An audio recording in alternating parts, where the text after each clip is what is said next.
आप रोज लिखते हैं नोट्स, मैसेजेस या सिग्नेचर, राइट? बट क्या आपने कभी सोचा है कि आपकी हैंडराइटिंग सिर्फ वर्ड्स नहीं लिख रही, बल्कि वो आपके इमोशनल पैटर्न्स को भी रिवील कर रही है?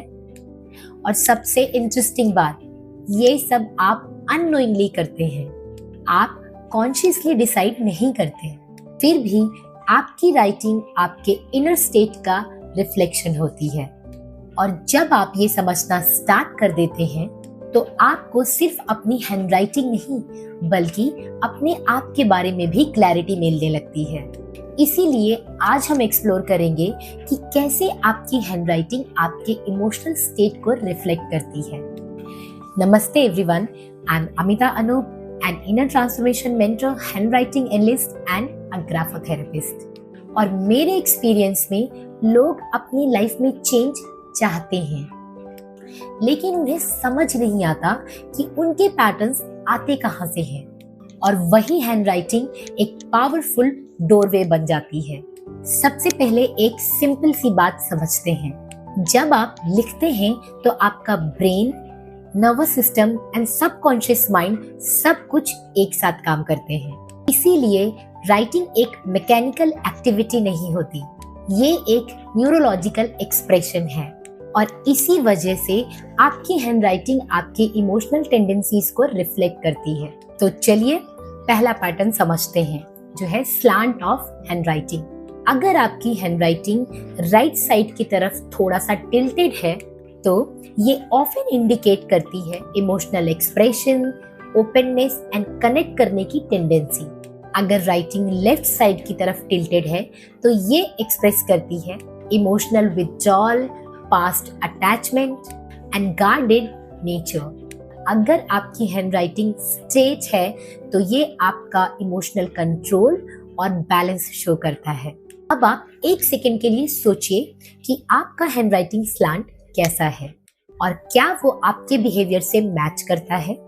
नाउ सेकंड इंपॉर्टेंट पैटर्न है आपका हैंडराइटिंग प्रेशर। अगर हैंडराइटिंग प्रेशर स्ट्रांग है तो ये रिफ्लेक्ट करता है strong emotions, intensity and deep involvement.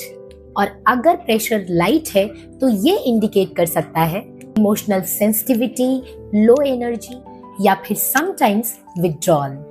तीसरा पैटर्न है स्पेसिंग बिटवीन वर्ड्स।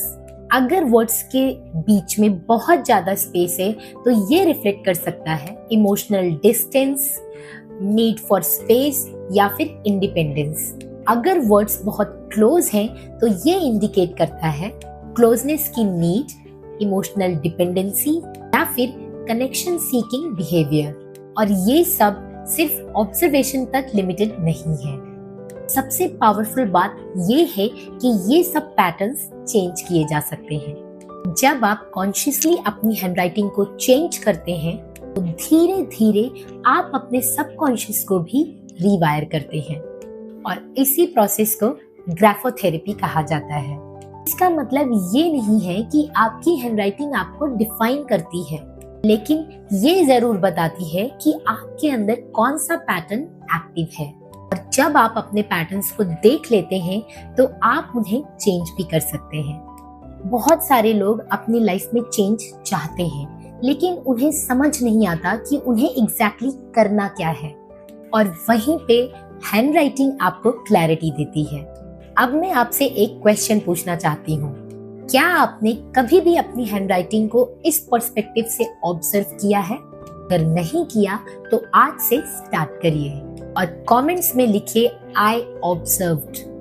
और अगर आप अपने पर्सनालिटी, इमोशंस या सबकॉन्शियस पैटर्न्स को डीपर लेवल पे समझना चाहते हैं तो इस चैनल को सब्सक्राइब जरूर कीजिए। और अगर आप अपने हैंडराइटिंग के थ्रू अपनी पर्सनालिटी और इमोशनल स्टेट को डीपर लेवल पे समझना चाहते हैं तो आप मुझे मेरे इंस्टाग्राम पे डीएम भी कर सकते हैं, कि मैं कभी कभी डिटेल्ड हैंडराइटिंग एनालिसिस के सेशंस भी लेती हूँ, जहाँ हम आपके पैटर्न्स को क्लियरली आइडेंटिफाई करते हैं।